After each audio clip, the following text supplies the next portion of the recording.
serta teman-teman yang saya banggakan. Puji syukur kita panjatkan kehadiran Tuhan Yang Maha Esa, karena hari ini kita bisa mengikuti presentasi tentang alat musik tradisional Indonesia.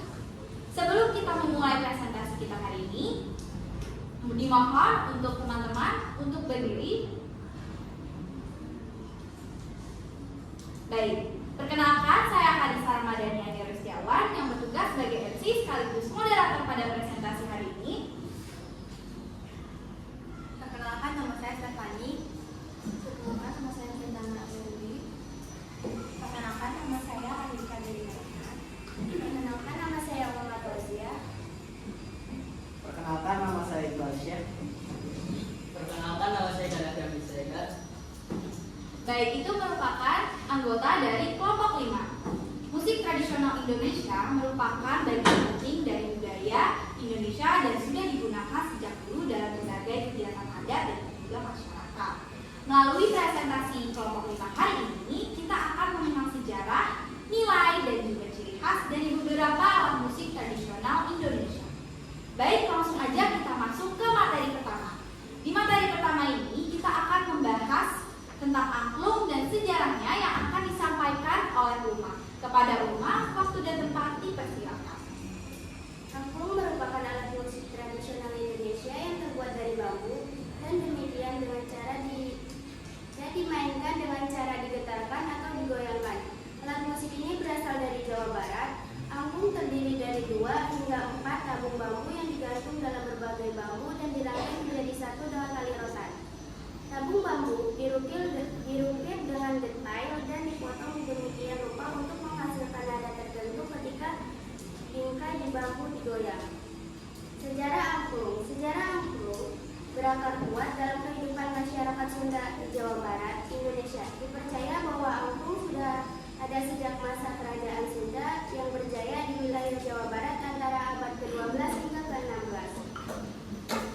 Wah, terima kasih banyak ya Uma. Tadi penjelasannya sangat menarik sekali.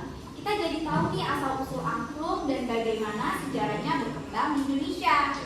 Dari materi ini, kita akan lanjut mengkulik tentang angklung, yaitu tentang nilai dan juga ciri khas angklung yang akan disampaikan oleh Arifah. Kepada Arifah dipersilakan. Nilai-nilai yang terkandung. Penemuan dan perkembangan angklung bukan hanya tentang menciptakan alat musik, tetapi juga tentang bagaimana budaya, kepercayaan, dan nilai-nilai sosial masyarakat Sunda tercermin dalam angklung. Selanjutnya, ciri khas angklung. Yang pertama, materialnya terbuat dari bambu, biasanya bambu hitam awet buruk atau bambu putih awet tenang. 2. Cara bermain. Angklung dimainkan dengan cara menggoyangkan bagian bawahnya sehingga tabung bambu yang ada di dalamnya bergetar dan menghasilkan suara. Yang ketiga, nada. Setiap angklung hanya memiliki satu nada, sehingga dalam pertunjukan biasanya dimainkan secara kelompok untuk menghasilkan melodi. Yang terakhir, fungsi sosial. Dulu, angklung digunakan dalam ritual. Yang keempat, fungsi sosial. Dulu, angklung digunakan dalam ritual-ritual sebagai sarana memanggil lidah atau sebagai bagian dari ritual kesuburan di pedesaan. Wah, dari penjelasan tadi kita nih jadi tahu ya bahwa angklung itu tidak hanya sekedar alat musik, tetapi juga memiliki nilai kebersamaan dan juga kerjasama serta ciri khas dunia unik. Tadi teman-teman sudah mendengar nih suara dari angklung. Gimana menurut teman-teman? Unik sekali bukan? Nggak kalah menarik dari materi angklung. Sekarang kita akan masuk ke gondang dan juga sejarahnya yang akan disampaikan oleh Ruri. Silakan kepada Ruri. Gondang adalah alat musik tradisional suku Batak dan Sumatera Utara yang sakral, berperan penting dalam upacara adat keagamaan serta diiringi tarian tortor. Gondang terdiri dari ansambel gondang atau tagani, gondang, pada, dua mata obu, serunai atau seruni bola, dan perkusi atau hesek. Sejarah gondang. Gondang adalah musik sakral yang menjadi bagian komunikasi dalam seluruh kehidupan dan upacara adat seperti pernikahan, kematian, dan pengantaran raja. Nih, dari sini kita akan tahu nih sejarah gondang dan perannya dalam budaya daerah, terutama dalam upacara adat yang sudah dijelaskan oleh Roni. Berikut ini kita akan mengulik lagi tentang gondang, masih sama di gondang, tapi kita akan mengetahui nilai dan juga ciri khas dari gondang yang akan disampaikan oleh Iqbal. Kepada Iqbal, kita silakan. Nilai yang terkandung pada gondang. Yang pertama, ada nilai religius atau spiritual, seperti pernikahan adat dan juga kematian, yaitu sahur matau. Lalu yang kedua, ada nilai adat dan budaya, mengatur tata cara upacara adat, dan juga menjadi simbol identitas budaya Batak. Lalu yang ketiga, sekaligus yang terakhir, nilai kebersamaan dan sosial. Semua pihak seperti raja adat, penari, pemusik, masyarakat yang terlibat, lalu menumbuhkan rasa gotong royong. Selanjutnya, ciri khas dari gondang. Yang pertama, didominasi alat musik.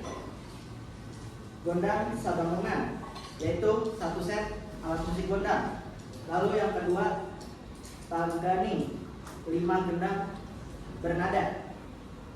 Lalu selanjutnya, iramanya kuat dan berpola, seperti ritme tegas, dinamis, dan berulang.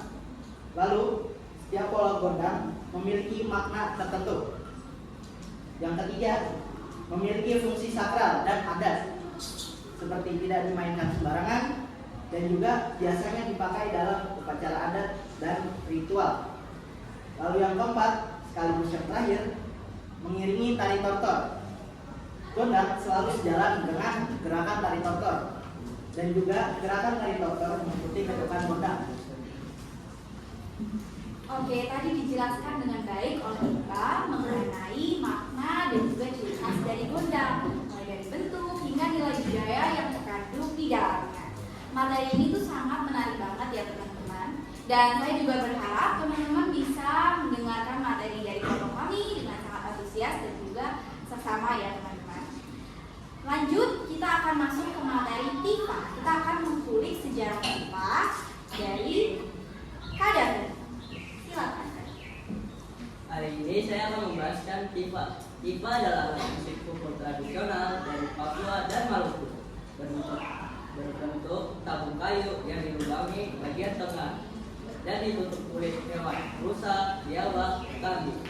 Di salah satu sisinya dimainkan dengan tangan untuk mengiringi tarian adat, upacara penyambutan atau ritual sering diukir.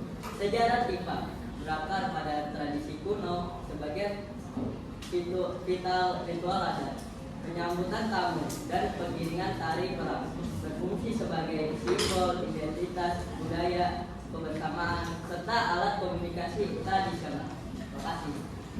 Wah, keren banget ya penjelasan dari kami. Kita nih jadi tahu sejarah TIFA dan juga asalnya.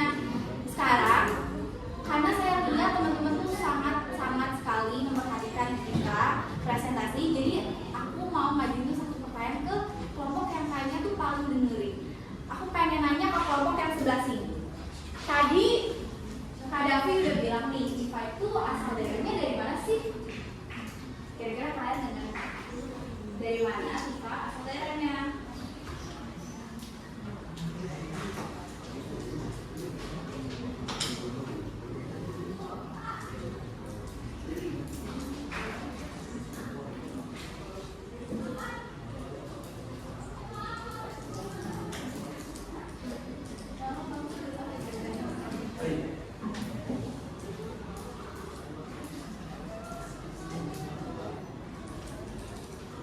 Dari mana? Oke, bentuk sekali tepuk tangan untuk kelompok yang sebelah sini. Oke, baik. Dari tadi kita udah dengerin sejarah dari TIFA ya. Sekarang kita akan mendengarkan nilai dan juga ciri khas dari alat musik TIFA yang akan disampaikan oleh Stephanie. Kepada Stephanie kita silakan. Nilai yang terkandung pada TIFA. Yang pertama, nilai budaya dan identitas. TIFA merupakan alat musik tradisional khas Papua yang menjadi simbol jati diri dan kebanggaan masyarakat Papua. Keberadaannya mencerminkan kekayaan budaya lokal yang diwariskan turun-temurun. Yang kedua adalah spiritual dan religius. Dalam beberapa suku, pipa digunakan pada upacara adat dan ritual keagamaan. Bunyi pipa dipercaya sebagai sarana komunikasi dengan leluhur dan roh nenek moyang. Yang ketiga, nilai sosial dan kebersamaan. Pipa sering dimainkan secara berkelompok dalam tarian dan acara adat. Hal ini menumbuhkan rasa persatuan, kerjasama dan solidaritas antar anggota masyarakat. Lalu ada ciri khasnya. Yang pertama, bentuk tabung memanjang.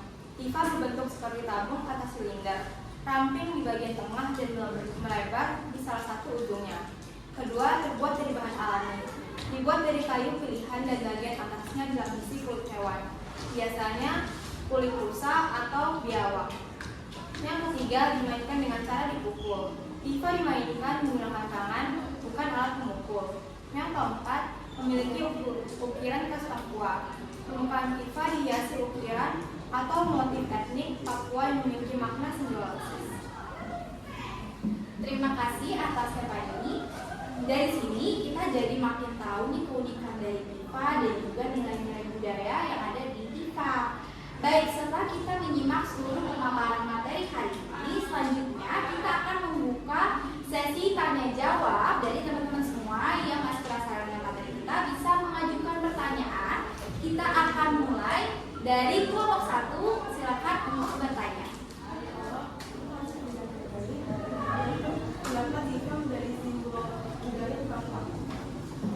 Baik, terima kasih pertanyaannya, Kansa. Pertanyaannya akan kami jawab. Oke, untuk pertanyaannya akan kami tampung terlebih dahulu. Kita akan lanjut ke pertanyaan dari kelompok 2. Silakan untuk mengajukan pertanyaan. Saya sendiri ingin menanyakan apakah aku bisa menggunakan bahan lain selain bambu? Oke, terima kasih atas pertanyaannya. Kami akan lanjutkan untuk memberikan ruang bertanya kepada kelompok 3. Perkenalkan, nama saya Arkan dari kelompok 3. Masih ada nggak sih daerah yang menggunakan gondong sebagai alat musik untuk upacara adat? Kalau ada, daerah mana? Oke. Mohon bisa suaranya lebih kencang lagi, ada?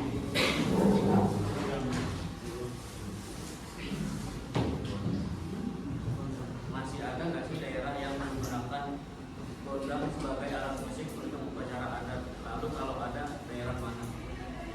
Oke, baik. Terima kasih Adan atas pertanyaannya. Kita lanjut ke kelompok 4. Silakan untuk bertanya.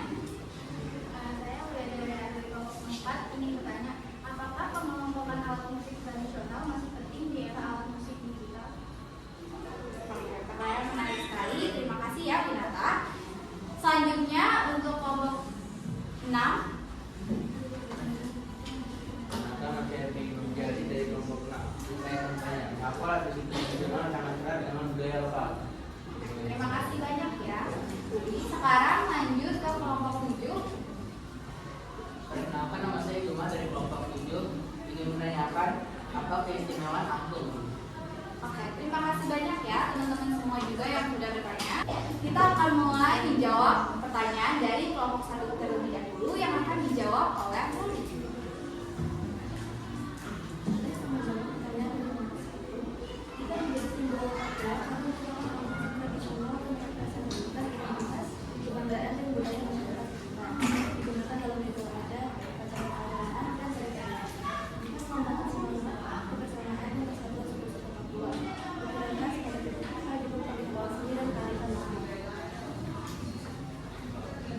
Baik, terima kasih Ruli atas jawabannya. Kita akan lanjut untuk menjawab pertanyaan dari kelompok 2. Silakan. Jawaban dari kelompok 2 yaitu bisa. Angklung secara teknis bisa menggunakan bahan lain selain bambu untuk tabungnya. Meskipun bambu adalah bahan tradisional yang paling umum. Penggunaan bahan lain umumnya bertujuan untuk mengatasi daya tahan atau variasi suara. Namun, bambu tetap menjadi bahan terbaik untuk menghasilkan suara khas yang nyaring. Oke, terima kasih Arifa atas jawabannya. Kita juga akan lanjut menjawab ke pertanyaan kelompok 3. Tadi dipersilakan. Terima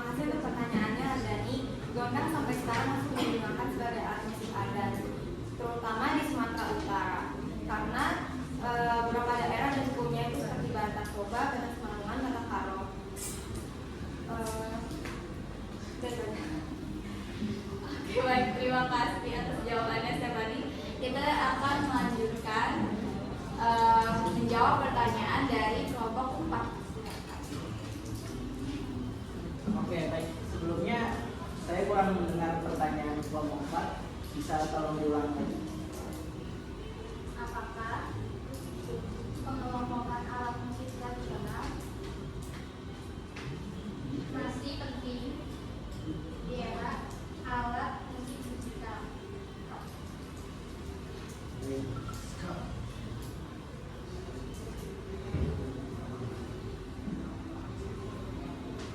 Oke, saya menjawab. Pengelompokan alat musik tradisional masih sangat penting, meskipun sekarang sudah ada alat musik digital. Pentingnya itu untuk melestarikan budaya, menggunakan pembelajaran, dan juga dasar inovasi musik modern, serta dokumentasi dari penelitian. Untuk yang melestarikan budaya, kelompokan alat musik membantu kita untuk mengenal asal daerahnya, menjaga identitas, budaya bangsa, mencegah bangsa tradisional hilang.